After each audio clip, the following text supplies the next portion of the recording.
Do you have a painful forearm just below the elbow? Is it painful and difficult to grip things, pick things up and move things?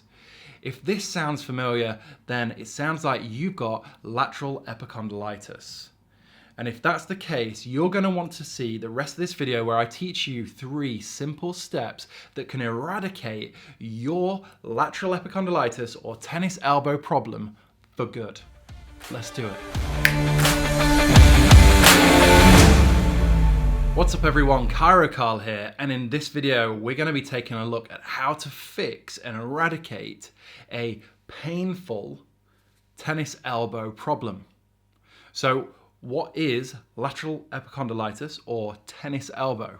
Well, it's a chronic overuse injury that affects the tendon of one of the muscles that connects into the bone over the elbow, which allows us to keep our wrist straight. Now, the actual muscle that is most likely affected here is the extensor carpi radialis brevis. A bit of a mouthful. So why is it called tennis elbow? Well, a lot of tennis players do get this pain in this forearm position just below the elbow. However, the actual pain is only caused by tennis in around 5% of the time. Now, chances are you've been doing a repetitive action like painting or decorating or something like that that is affecting how you move the wrist, and it's the muscles attaching through the forearm into the wrist that have actually been chronically stressed. Now, by chronically stressed, what I actually mean is there is some wear and tear or tearing occurring in that tendon because you have overused it. That tearing creates a pain symptom that goes to your brain, lets you know that this is not something that you want to continue doing. But if you continue to push through the pain, what it's actually going to do is reduce your grip strength and maybe even make it difficult to move your wrist at all. Now, that is not ideal.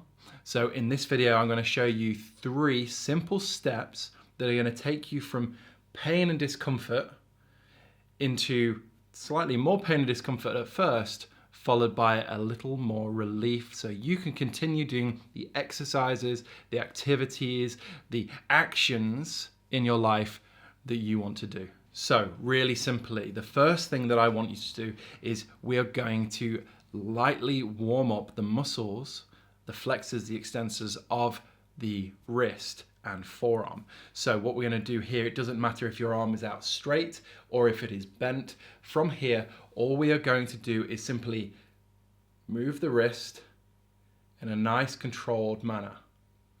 Now, as we do this, what's actually going to be occurring is those muscles are going to be firing up. You may create a little bit of tension and pain into the specific muscle that is painful for you, and that's okay, but we are just going to warm up. We're not trying to push into pain as we do this.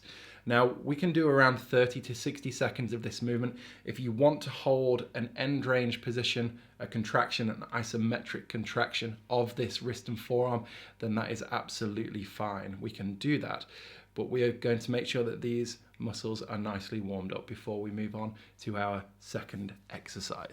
But before we move to the second exercise, if you haven't already done so and you want to support a growing YouTuber, hit that subscribe button, click the like, let me know that this content is valuable to you and I will keep making it for you.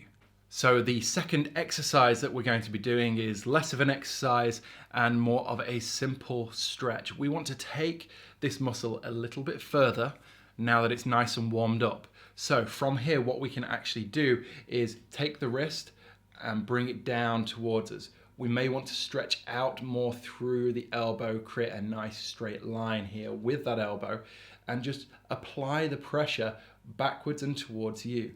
Now you're going to feel this stretch up through the forearm. That's a good thing. Now from here, we're going to take it the opposite way because I do want both sides of this forearm to actually be nice and relaxed and stretched out and warm. So we can do this a few times. Going to look between 3 and 4 times, holding that stretch right there. You may even want to rotate the elbow slightly to get a slightly deeper stretch, and I can feel it right through here, which is that area that I actually want to work on.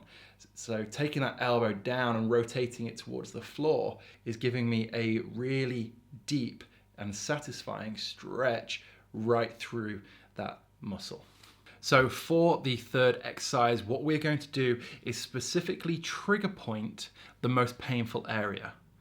Now for you, this is going to mean that pain is going to be going up rapidly in just a few moments, but we need to go through that pain, and you will notice a marked improvement in mobility and use of that arm.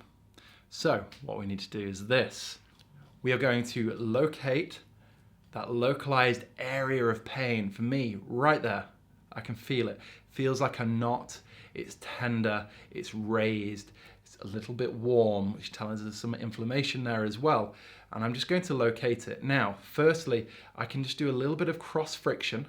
So take those muscle fibers and work your fingers into that muscle and then across. As you can see here, I'm moving it down, through, and across the belly of that muscle. If you want to make it harder, you can slowly, if you can do both of them, move that arm and that hand up and down like this at the same time as we're working the forearm. It takes a little bit of concentration to actually do this.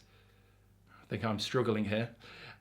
So the next exercise we're going to do from there is very simple.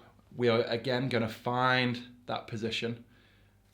Now from here, we can actually rotate the arm, which is just going to do that work for us. So we don't have to move our fingers. We create the pressure downwards and through the forearm, apply the pressure, and then rotate the arm. Now you're going to notice that the pain might shoot up to a 7, maybe even 8 out of 10 for this, and that's okay. So we're going to rotate slowly, and you'll feel that muscle move under your fingers each time with a slight increase in pain. We're going to repeat these exercises, so the warm-up, the stretching, and then the trigger pointing for a total of 1 to 3 minutes.